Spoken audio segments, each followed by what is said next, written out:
Global भी आज थोड़ा डिस्कस करना जरूरी है क्योंकि 6 दिनों से जो कमजोरी का ट्रेंड दिख रहा था, कंसोलिडेशन दिख रहा था एक डेढ़ हफ्ते से, वो कल ब्रेक होते हुए दिखा है। डाउ में इतनी बड़ी रैली नहीं है बट बाकी अमेरिकी इंडस्ट्रीज काफी एक्टिव थे। कैसे समझना जो कल अमेरिकी बाजारों में हुआ है सर? वो अजय देवगन और तब्बू की पिक्चर आई थी ना, विजय पता, ये आपका इंतजार था। वैसा ही है, वैसा ही है, इसी का इंतजार था। बाकी तो हमने सारा मूड माहौल सेट करके रखा था।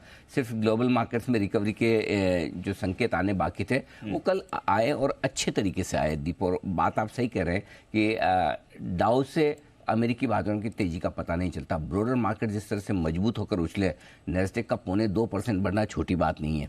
करेक्ट। S&P 500, उसके बाद रसेल 2000, ब्रोडर मार्केट में दमदार खरीदारी होती हुई दिखी है जो कॉन्फिडेंस बढ़ाने वाली है। और ये कॉन्फिडेंस 2-3 जगह से आता दिखा। अमेरिका में जो इकोनॉमी के आंकड़े आए वो बेहद मजबूत आंकड़े आते हुए दिखे। कंज्यूमर कॉन्फिडेंस के आंकड़े बेहद दमदार है, जो ये बताने कि डरिए मत, अमेरिका के कंज्यूमर खर्चा करने के लिए और खरीदने के लिए तैयार होते हुए दिख रहे हैं।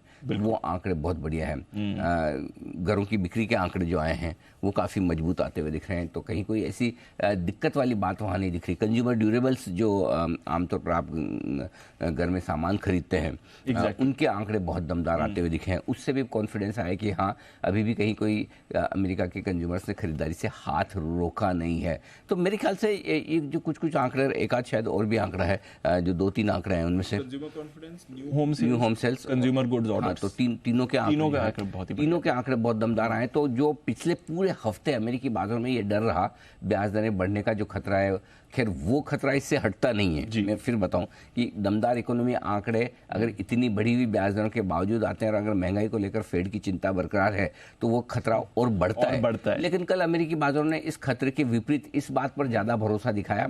6 दिनों से लुटे पिटे हैं। एक रिकवरी के लिए जो केस बनता था वो केस आपके इन मजबूत इकोनॉमी के आंकड़ों से आया कि इतने ब्याज दरें बढ़ने के बावजूद अगर इकोनॉमी इनको झेल पा रही है तो ये इकोनॉमी की ताकत है। और ये कॉन्फिडेंस इस बात से भी आया कि फिर जब भी ब्याज दरें बढ़ना रुकेगी, इस पॉलिसी में नहीं से अगली पॉलिसी में, तो ये मजबूत इकोनॉमी आपको तेजी से भागते हुए नजर आएगी। और जैसे ब्याज दरें घटेंगी फिर तो कहना ही क्या। तो कल ये अमेरिकी बाजारों के अंदर की फीलिंग थी जिसके दम पर अमेरिकी बाजार काफी तेजी से भागते हुए नजर आए, और राइटली सो। इसलिए मैं कहूंगा कि डाउ छोड़कर डाउ के बाहर देखिए, आपको तेजी और बेहतर दिखेगी। डाउ के 200 पॉइंट की तेजी में वो मजा नहीं है जो 225 पॉइंट की तेजी में मजा नैस्डैक में है। वो 0.2% ऊपर है, राइट। तो मजा वहां पर है और तेजी वहां पर है। सो आई थिंक, और एकदम दीप सही समय पर आई है तेजी, जब आप वाकई में चाहते थे कि मतलब लाइफ हाई बनाना चाहें, और उस समय आपको सिर्फ एक ही सपोर्ट मिसिंग था, ग्लोबल।